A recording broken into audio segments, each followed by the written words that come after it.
چلا سکتا ہے؟ میں تو سمپل سی بات کروں گا، جو ایماندار ہو، اللہ کا خوف اس کے دل میں ہو، اچھا، اور کیپیبل ہو، کیپیسٹی والا بندہ ہو، کوئی بھی ہو، کسی پارٹی کا ہو، مجھے کوئی اعتراض نہیں. ہمیں تو ڈلیوری چاہیے. 27 کروڑ عوام. آپ فرشتے مانگ رہے ہیں؟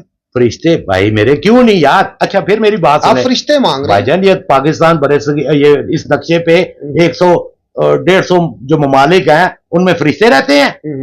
میں نے کہا نا میں نے 10 سال انگلینڈ میں گزارے ہیں، دنیا کے 44 ملکوں میں جانے کا اتفاق ہوں. آپ کہیں گے ہر پوڈ کاسٹ میں یہ کہتا ہے، میں اس لیے کہتا ہوں کہ میں ان کے سوشل سسٹم کو جانتا ہوں.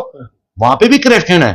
دنیا کے کسی خطے میں آپ سعودیہ چلے جائیں، ایران چلے جائیں، عراق چلے جائیں، افغانستان چلے جائیں، انڈیا چلے جائیں، ٹھیک ہے بھائی، سزائیں بھی ہیں نا، سزائیں بھی. ہاں اب آپ نے بات کی نا، جب تک اس ملک کا، آپ نے تھوڑی دیر پہلے کہا جی یہ جو تھانہ کلچر ہے اس کو چینج ہونا چاہیے، یہ کوئی بھی نہیں کر رہا. سر دیکھیں یہاں پر میں پھر وہی بات آ جائے گی کہ اداروں کے اوپر بات کرنا کہ یہاں پر چند پیسے جو امیر کے لیے قانون ہو رہا ہے غریب کے لیے ہو رہا ہے. شارٹ کٹ میں یہی بتا. صحیح کہہ رہے ہیں، میں آپ سے اتفاق کرتا ہوں، یہی چیز کو ختم کرنا چاہ رہا ہوں.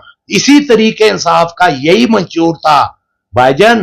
وہ پیپل پارٹی کیا لے تو میں کہوں گا سارے ملکوں کو اپنے کاروبار بند کرنے چاہیے اور بینزین انکم سپورٹ پہ آ جانا چاہیے. ایک اور چیز مجھے وزیر دفاع صاحب کی ایک بات یاد آ گئی، خواجہ آصف صاحب کی. وہ کہتے ہیں کہ سیاست دانا کی لٹنا ملک نو یا انہاں کی کمایا کھاتے سارا بیوروکریسی کے. یہ بیوروکریسی میں کون کون آتا ہے یہ آپ خود اندازہ لگا لیں.